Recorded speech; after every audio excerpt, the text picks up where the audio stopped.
And your medium, from what I gather, is mostly oil and mostly fairly small. Are they canvases or boards that you paint on? Yeah, I started out actually again with Terry's influence. He was painting solely in acrylic, and that's kind of how I started. And doing very, very that photorealism. I was doing a lot of birds and kind of emulating what Terry was doing because it was easy to Sure. sort of take what he was telling me and apply it to the same medium. And then as time kind of went on, I got a little bit more, taking kind of the education that I've been getting and switching over to oil and then becoming, staying representational, but loosening up a little bit. And now, to answer your question, I'm solely oil paint. And my canvases, I've gone up as far as, as large as, what was it? What did I do? I did a 40 by 50. That's the biggest I've ever done, but for the most part, the largest ones for me usually don't exceed 24 by 30. Sure. And what is it? And you paint on canvas? Or I do. linen? I usually use the Clausen's canvas and cotton canvas. They have that landscape canvas that I really like, and then I also use linen sometimes. So I kind of switch back and forth between the two. Wow. What about just a word on some of those media? What is it about oil that's so attractive now?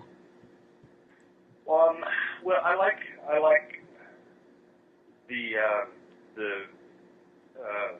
richness of it. I mean, I get a very painterly quality while still staying representational, and it really lends itself to kind of loosening up a little bit and not being so tight on detail and things like that.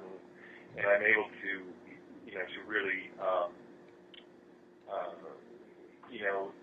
give the impression of detail without, doing individual lines. And I love the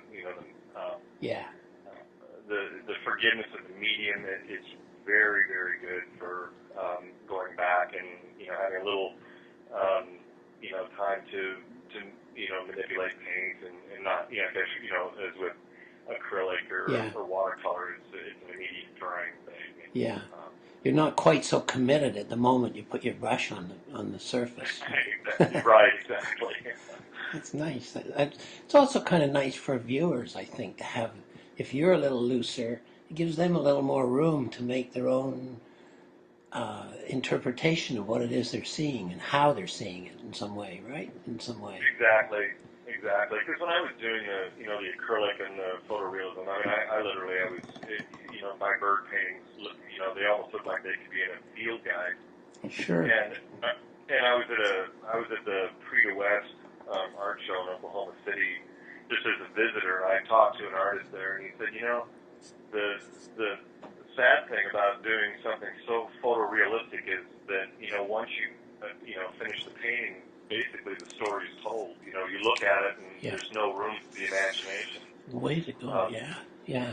Right. To kind of fill in the gaps and bring you in and get you involved with the painting. So I didn't really think about that too much until I actually did it. And I started getting more comments and honestly, my work has been a little bit more favorable to viewers now that I've been painting the way I have been than I did before. That's a marvelous story. Isn't that a nice story of evolution a little bit? And what about, do you work out in the field? Like, do you carry your stuff right out? Looks like you do. You paint.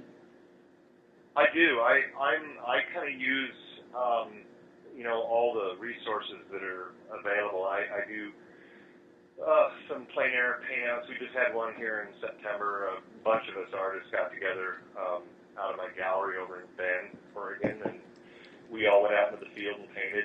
And I do that here locally. And I'm not what you would consider a plein air painter like Matt Smith, for example. No. I use basically outdoor paintings of plein air material as reference and research stuff. So they're basically like shorthand paintings, that I Yeah. can bring back to the studio, and I would consider myself a studio painter because the Sure. evolution of my paintings takes a That's while. that's fair enough, but hang on to those sketches though, because they Oh, could become absolutely. valuable. You know what? They You could be. never know. Yeah, we've got old artists in Canada whose early field work sells just as well as the stuff they did when they got back their studio. High prices Oh, I'll for bet. small sketches. Yeah, I know. I need to keep an ongoing log of those things. I've got some that I certainly do. Some of them, I'm not ashamed to say that aren't that great, but they serve me well in the studio. Of course, yeah.